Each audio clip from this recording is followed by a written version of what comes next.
presented by माँ Saraswati recording studio Umgaon. लगता है कोई और गली जान लगी हो, लगता है कोई music by DJ Umesh Sukhipur बाजार।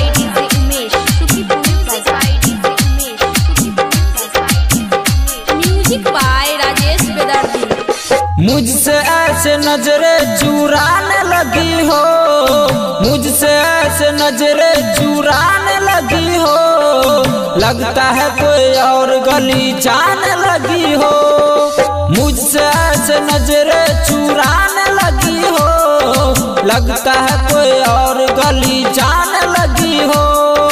करती न बड़ नखरा दिखाने लगी हो, लगता है कोई और गली जाने लगी हो, लगता है कोई और गली जाने लगी हो, लगता है कोई और गली जाने लगी हो। Music by DJ Umesh Sukhipur बाजार।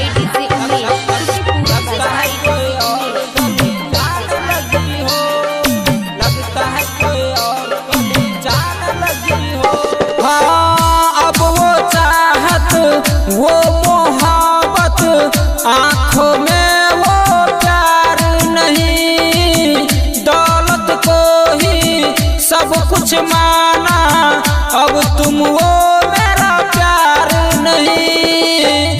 अब वो चाहत वो मोहब्बत आँखों में वो प्यार नहीं, दौलत को ही सब कुछ माना, अब तुम वो मेरा प्यार नहीं। बात बात पे नजर तुम दिखाने लगी हो, बात बात पे नजर तुम दिखाने लगी हो, लगता है कोई और गली जाने लगी हो।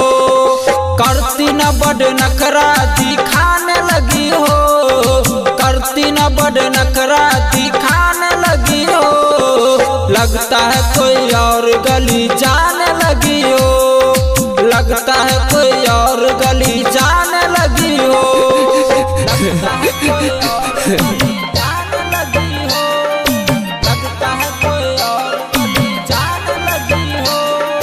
Music by DJ Umesh Sukhipur Bazar. लगता है कोई और गली जाने लगी हो, लगता है कोई और गली जाने लगी हो। मेरी मोहब्बत का वो हर जाई, ये क्या तेरा ही नाम है, आँख में आंसू देना क्या ही तुझ जैसी लड़की का काम है। मेरी मोहब्बत का वो हर जाई, ये क्या तेरा ही नाम है, आँख में आंसू देना ही क्या तुझ जैसी लड़की का काम है। राम बिने अकेला साथे जाने लगी हो, राम बिने अकेला साथे जाने लगी हो, राजेश बेदर्दी को कनाने लगी हो। राम बिने अकेला साथे जाने लगी हो, राजेश बेदर्दी को कनाने लगी हो। करती न बड़ नखरा दिखाने लगी हो, करती न बड़ नखरा दिखाने लगी हो, लगता है कोई और गली जाने लगी हो, लगता है कोई और गली जाने लगी हो। presented by माँ सरस्वती रिकॉर्डिंग स्टूडियो।